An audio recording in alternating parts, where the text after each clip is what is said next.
Olá, graça e a paz. Como é que vocês estão? Mais crente, né? Graças a Deus. Queridos, quando Jesus declara em João 8,12, eu sou a luz do mundo, observe que essa declaração não surge isoladamente. O versículo começa com uma conexão poderosa. Então, Jesus tornou a falar-lhe. Mas ninguém começa uma frase com então sem que algo tenha acontecido antes. E precisamos voltar para ver o que tinha acontecido antes. Essa mulher foi pega no próprio ato adulterano e na lei de Moisés, Moisés nos ordena que a tais tem que ser apedrejada. E tu, o que dizeis? Olha algo maravilhoso, querido. Os escribas e fariseus estão usando a lei para o autor da lei, aquele que é o legislador, aquele que escreveu a própria lei.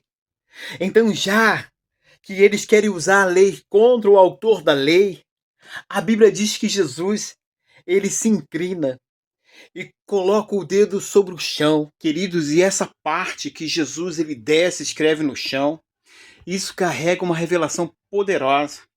Quando os escribas e fariseus trouxeram a mulher apanhada em adultério diante de Jesus, tentando colocá-lo contra a lei de Moisés, a Bíblia declara em João 8,6: mas Jesus, inclinando, escrevia com um dedo na terra. E esse detalhe, querido, carrega uma profundidade espiritual extraordinária. Na região do templo em Jerusalém, especialmente nos pátios próximos, o solo não era simplesmente terra solta, mas composto por pedra, lajes e pavimento rochoso. Ali é calçado, tem pedras. Era como se Jesus colocasse o dedo na pedra e falasse, né? Já que vocês querem acusar, né? Já que vocês querem usar a lei para condenação, para acusar esta mulher, então eu vou usar a lei. E a Bíblia diz que Jesus, inclinando, disse: aquele entre vós que não tem pecado, que seja o primeiro a atirar pedras. Sabe o que me chama a atenção, querido? Que da mesma forma aconteceu com Moisés. A Bíblia diz que quando Moisés estava no Monte Sinai, Deus, ele com seu próprio dedo, ele escreveu a lei sobre as pedras. Quando Moisés está descendo do monte, ele começa a ouvir no arraial, né? Na realidade, dentro do arraial do povo de Israel só havia dois alaridos: o alarido dos vencedores e o alarido, os gritos dos perdedores, o clamor da derrota. Mas a Bíblia diz que quando Moisés está descendo, ele ouviu um clamor diferente. Ele disse para o moço: o alarido que eu estou ouvindo não é de vencedores, muito menos de quem perdeu. Tem um alarido, tem algo diferente. A Bíblia diz que quando Deus falou que ia dar a lei para eles se gabavam e diziam: pode mandar, Senhor. Tudo o que o Senhor mandar, nós vamos cumprir. E é interessante que agora eles já estão quebrando o primeiro mandamento. E a Bíblia diz, querido, que Moisés, eu acredito que foi movido até pela misericórdia de Deus. Moisés, ele pega a tábua da lei, quebra a tábua da lei. E é interessante, querido, que se Moisés ele entra dentro do arraial com aquela tábua, com a lei, eu acredito que todos seriam mortos. Na realidade, querido, Deus não agiu de injustiça. Todos aqueles que foram responsáveis por aquele bezerro de ouro, a Bíblia diz que na inauguração da lei, né? Na inauguração, era o dia de Pentecoste, a inauguração da lei, 3.000 almas foram mortas. Mas se Moisés ele entra com a lei dentro do arraial, eu acredito que todos seriam fulminados. Mas se não há lei, não há condenação. Então Moisés, querido, agindo de certa forma, agindo através da graça e da misericórdia de Deus, ele quebra a lei. E a Bíblia diz que Moisés, ele retorna novamente para o monte. Pela segunda vez, a Bíblia diz que Deus entrega a tábua da lei para Moisés. Só que agora, diferente da primeira vez, a Bíblia diz o seguinte: Deus deu ordem a Moisés que colocasse a lei dentro da arca. E sobre a arca tinha um propiciatório. E sobre o propiciatório, querido, havia o sangue. Ou seja, ali em cima do propiciatório havia 2 querubins. Quando aqueles querubins eles olhavam, aquele querubim representava o próprio Deus. Quando eles olhavam para a arca, eles não conseguiam ver o que tinha dentro da arca. Eles só conseguiam ver o sangue. Da mesma maneira que Moisés ele desceu 2 vezes. A primeira vez, querido, Moisés desceu e trouxe a lei. Na segunda vez que ele trouxe a lei, mas trouxe a lei coberta pela graça e pela misericórdia. Jesus também, quando Jesus ele se inclina e coloca o dedo no chão, a Bíblia diz que os fariseus eles não se moveram, eles permaneceram ali. E Jesus disse: aquele entre vós que não tem pecado, que seja o primeiro a atirar pedras. Mas a Bíblia diz que Jesus ele se inclina novamente, querido. Isso é maravilhoso, porque representa a graça. Na primeira vez, querido, Deus se inclinou para trazer a lei. Mas agora, querido, Jesus vai tratar os fariseus através da graça. Eu não sei o que aconteceu, querido, quando Jesus ele desce e coloca o dedo sobre aquelas pedras. Mas agora eles ativou dentro dos escribas e fariseus a consciência do pecado. A lei, querido, deixa eu dizer uma coisa para você. A lei, ela mostra o pecado, mas ela é ineficaz. Ela não tem poder, querido, para convencer o homem do pecado. Mas a graça não, querido. A graça ela mostra o pecado e nos convence do pecado. E quando Jesus ele desce pela segunda vez, mesmo sem abrir a sua boca, mesmo sem falar nada, a Bíblia diz que um por um eles começaram a ir embora, começando pelos anciãos, e os mais jovens o acompanhavam.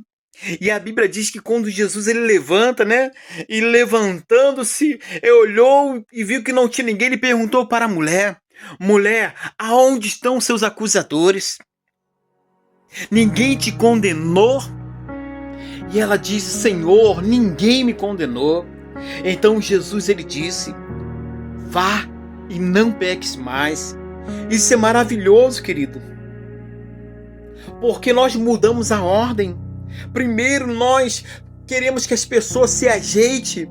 Primeiro nós queremos que as pessoas parem de pecar. Ou seja, faça tudo certo e nós vamos te aceitar. Não, Jesus não, querido. Jesus primeiro tirou ela debaixo de condenação. Jesus primeiro tirou a acusação que estava sobre ela.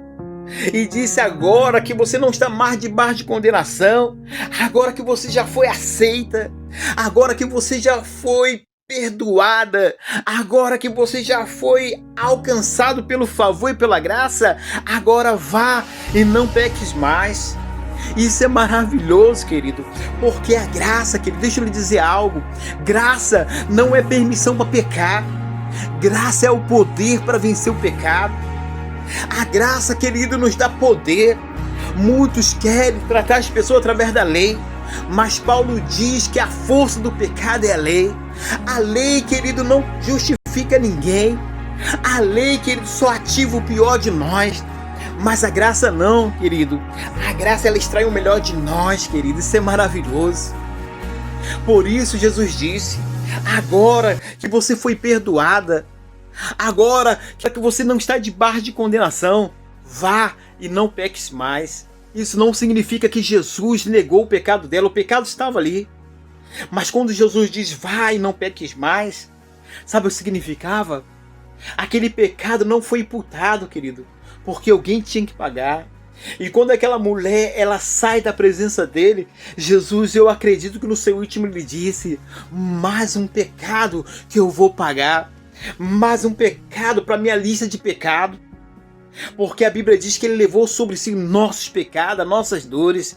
Aquele que não tinha pecado, Deus o fez pecado por nós. Jesus levou tudo que era nosso, querido, para que nós pudéssemos receber tudo que é dele.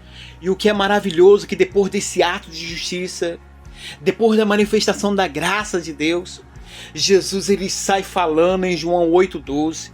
Falou-lhe, pois, Jesus outra vez, dizendo: eu sou a luz do mundo. Quem me segue não andarás em treva, mas terá a luz da vida. Ou seja, a Bíblia diz que quando Moisés ele desceu do monte, querido, a Bíblia diz que havia uma glória sobre Moisés, que as pessoas fugiam de Moisés, porque aquela glória que estava sobre Moisés era uma glória de condenação. Quem olhava para Moisés, aquela glória dizia: você pecou, você pecou, você pecou. E essa glória afastava as pessoas. Tanto é que Moisés teve que colocar o véu para que as pessoas pudessem se aproximar e falar com ele. Mas a Bíblia diz, querido, que essa luz que Jesus está falando, ele é a própria luz. Quando Jesus desceu do Monte da Transfiguração, a Bíblia diz que todos se aproximavam dele. Ou seja, essa luz que Jesus está falando não é uma luz para somente expor o pecado, mas ela é uma luz, querido, que cura, que liberta, que traz favor. E no final desse capítulo, Jesus está revelando algo poderoso, querido. Jesus está diante do fariseu, está num debate, no embate com os fariseus. E Jesus, ele diz o seguinte: Abraão viu o meu dia e se alegrou. E os fariseus disseram para ele: tu não tens 50 anos, como é que você viu Abraão, nosso pai? E Jesus disse: antes que Abraão existisse, eu sou. E o que acontece quando Jesus faz essa declaração, antes que Abraão existisse, eu sou? A Bíblia diz que eles pegam pedra para apedrejar. Ou seja, querido, João 8 começa, querido, com pedra e termina com pedra. João 8, querido, começa com o pecado no centro, mas a graça no centro. A Bíblia diz que eles pegam pedra para apedrejar Jesus, mas a Bíblia diz, querido, que Jesus, ele passa no meio. E passando no meio, esse texto é maravilhoso porque ele começa com o pecado no meio e termina com a graça passando no meio. E a Bíblia diz que de uma forma sobrenatural eles não conseguiam ver Jesus. Isso fala, querido, para esse tempo. Aqueles que têm olho para ver e não ver.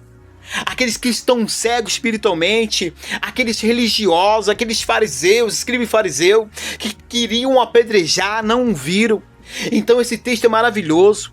Ele começa, querido, com o pecado no meio, mas termina com a graça no meio. Porque a graça, querido, sobressai. A graça, porque diz: onde abundou o pecado, superabundou a graça. Isso é maravilhoso, glórias a Deus.